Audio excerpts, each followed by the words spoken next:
Hi, I'm Sri Lankaman, and I'm here to talk about al-Ghazali's purported influence on Maimonides, or more specifically, to debunk as best I can some of the more recent claims that al-Ghazali influenced Maimonides.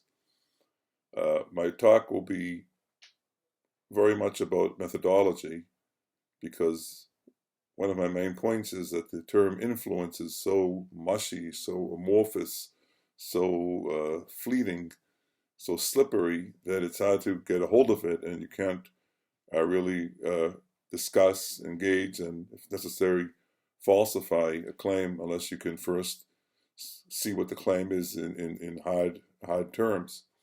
And in fact, I will be devoting time to two papers which are, to their great credit, make specific claims which one can falsify. So even though I'll be criticizing their authors, in fact, I think they deserve the greatest amount of credit in this whole saga for at least having made specific claims that one can grab hold of and examine. Some of the others are so sort of mushy and slippery and wispy that it's very hard to tackle them. The other issue that will be coming up in a more sort of general sense of what goes on in academia is what I call social negotiation. I don't call it, it's a term I picked up. It means basically the following, that there is a trend now. There's the slew of papers which claim that Maimonides was influenced by al-Ghazali. None of them have brought any solid evidence. Almost all of them open or along the way make a statement to the fact that Maimonides never mentions al-Ghazali, which is true. They never cites by name a work of al-Ghazali, which is true. That there's no single passage in any of Maimonides' writings that can be identified as a quote or even as a close paraphrase of al-Ghazali, which is true. Nonetheless, the fact that there are more and more papers that sort of suggest, more forcefully, some less forcefully, that al-Ghazali did influence Maimonides, makes it easier for the next person in line to advance the claims.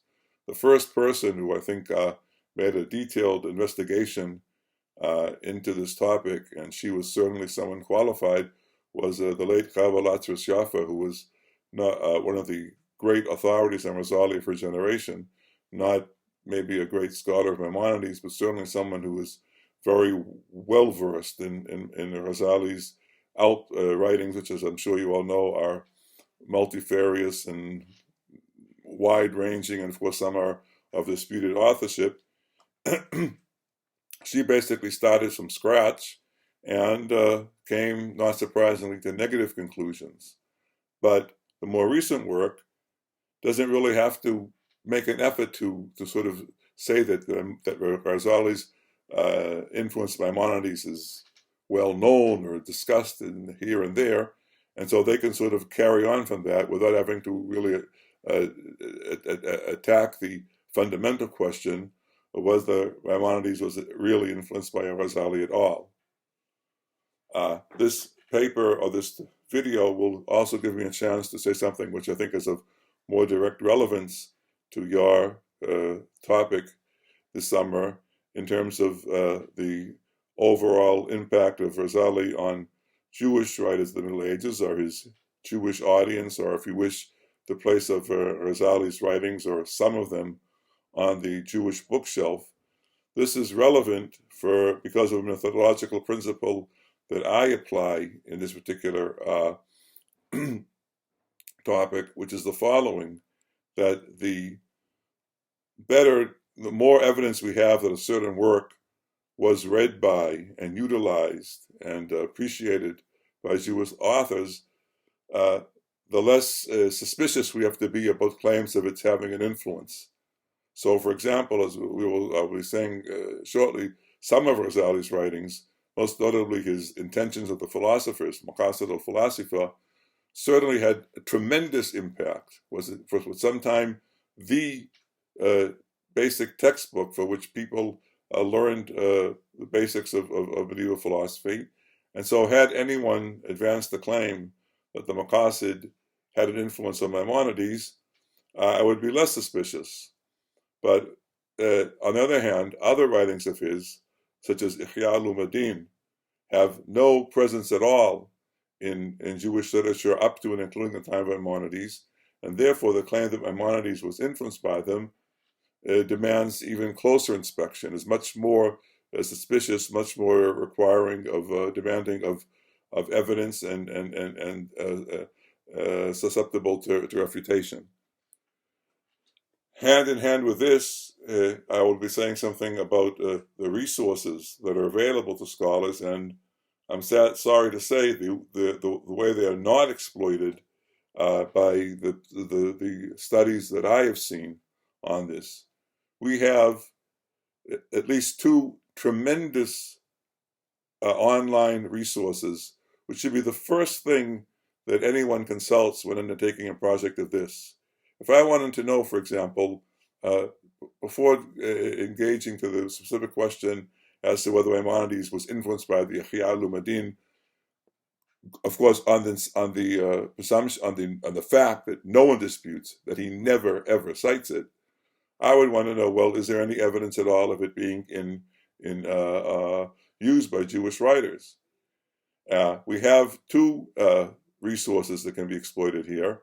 One is the online catalog of the Institute of Microfilmed Hebrew Manuscripts in Jerusalem, where in fact I worked for over a decade, full-time cataloging manuscripts, which gives us an excellent picture of the presence of Ghazali on the Jewish bookshelf.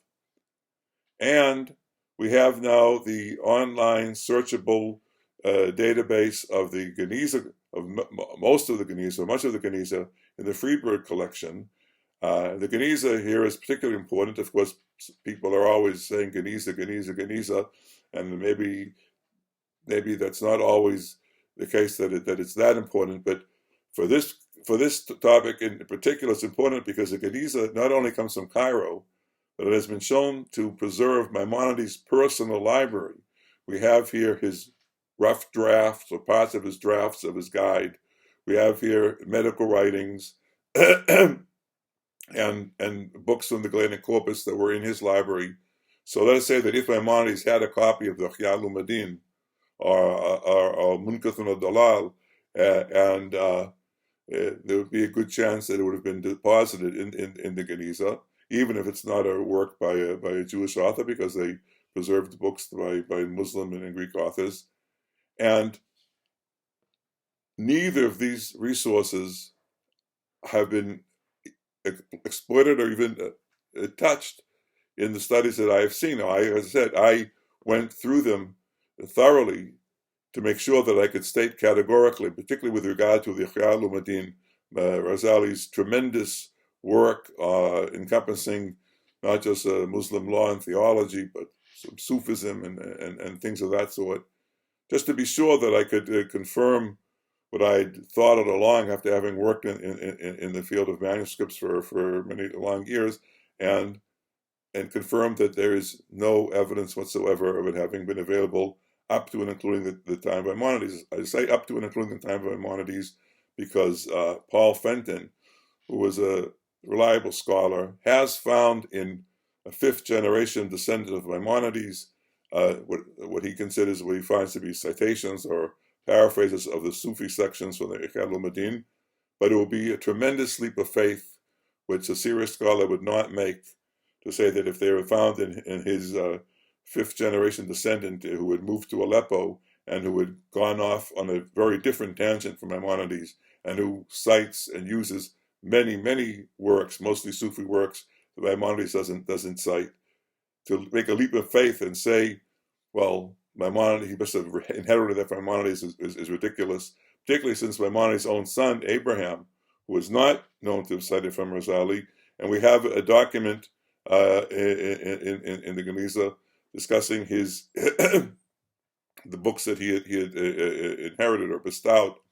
So there is no evidence whatsoever for the Ihya having been read by any Jewish scholar up to and including Maimonides, and this can be certified. And it's a shame that the people working on Ghazali haven't done this.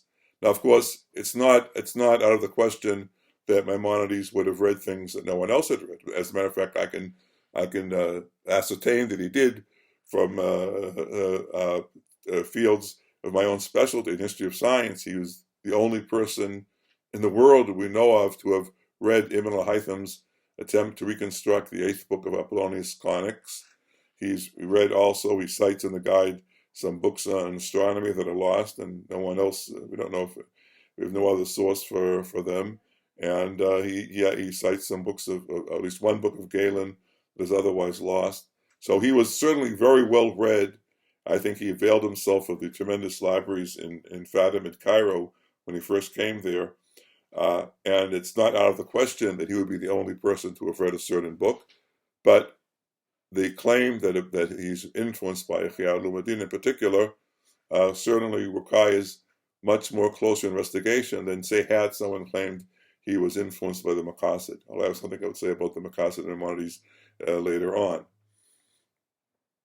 So, overall, this is the general trend that the attack of my talk. I would just say now that in the great bibliographer Marge Steinschneider, who, despite having published his work over a century ago, is still really the great authority. And his books on the translations of Arabic texts into Hebrew and the Hebrew transcriptions of Arabic texts and Hebrew letters and on the Arabic literature of the Jews are still indispensable reference works. Went through al-Ghazali pretty thoroughly. He doesn't mention Ihya al-Ulumuddin even in the index of his book on the Hebrew translations.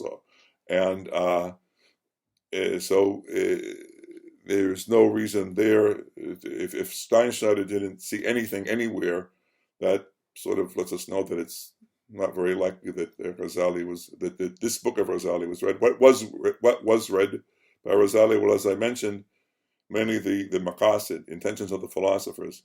There are about 180 entries under Ghazali's name in the Institute of Microfilm Hebrew Manuscripts, and about a third of them are the Maqasid, mostly in Hebrew translation and some commentaries in Hebrew coming from Europe and after the time of Maimonides, but also a few copies Arabic and Hebrew letters.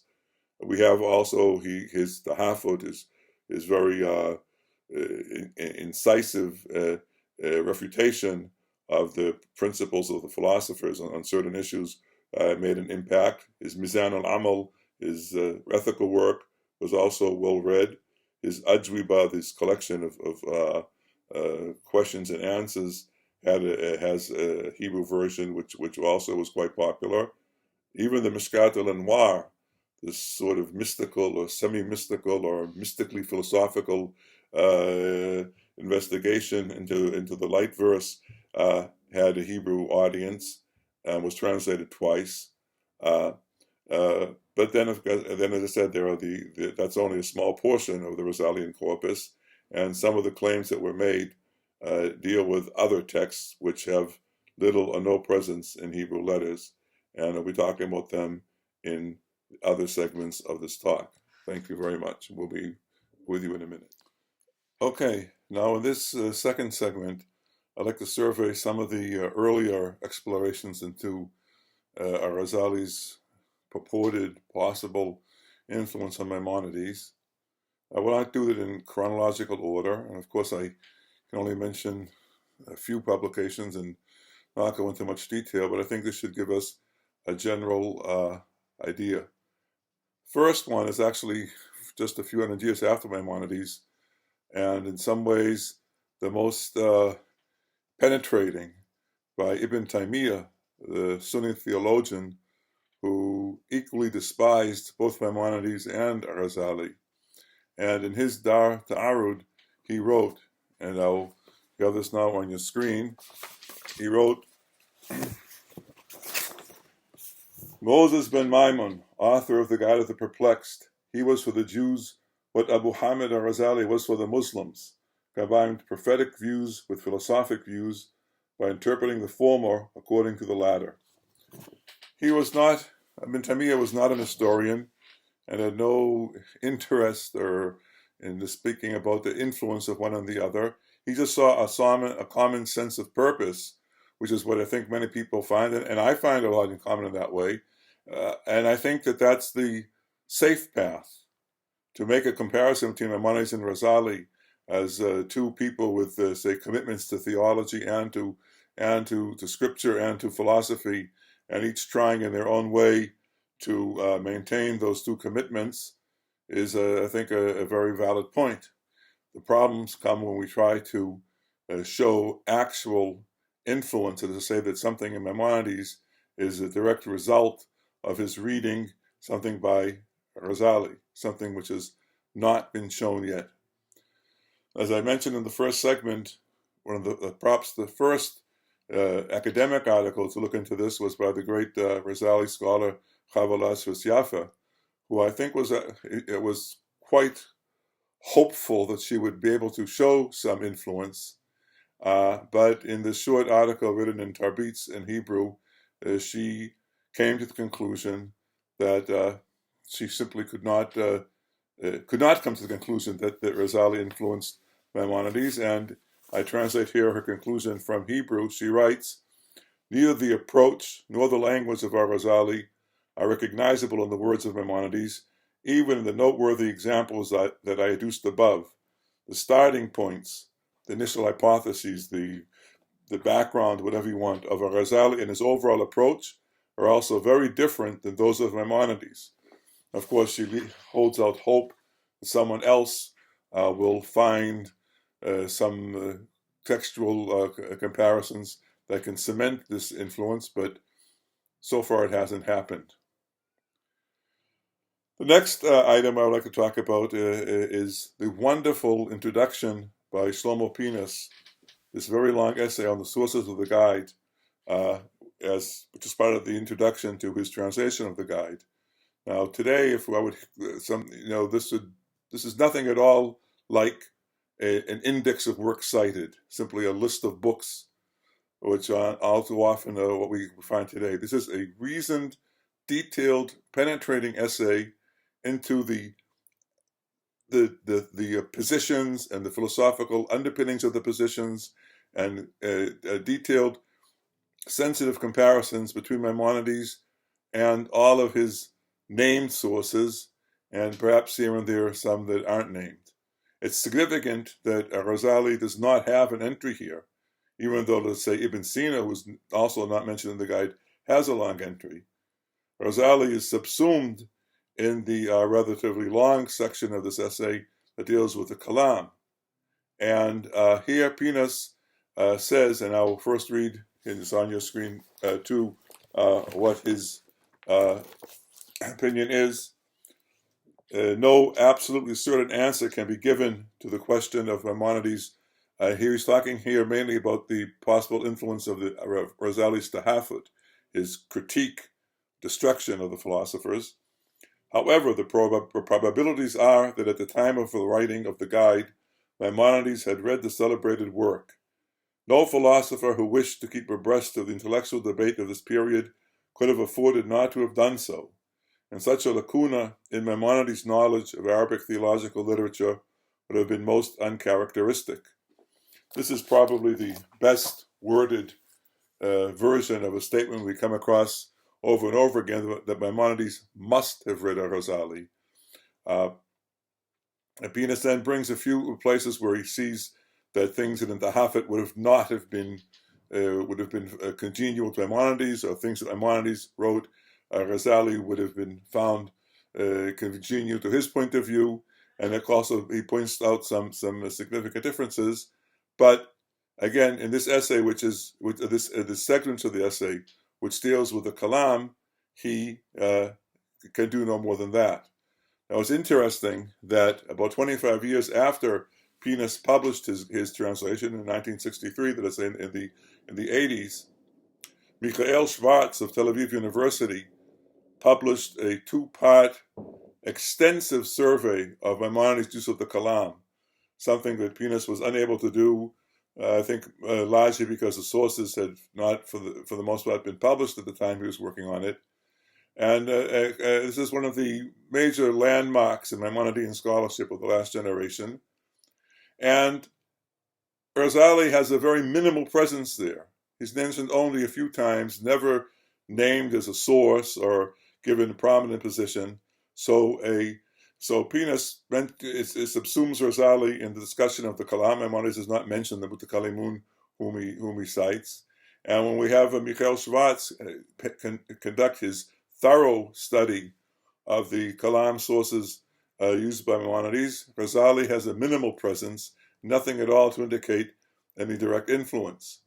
It's also, I think, significant that in the index of work cited to his Hebrew translation of the guide, which was published much later, I think in the late 90s, early 2000s, there are about 15, 20 references to Ghazali. Again, I must emphasize, none of these works are cited in the guide. Maimonides never, ever cites Ghazali.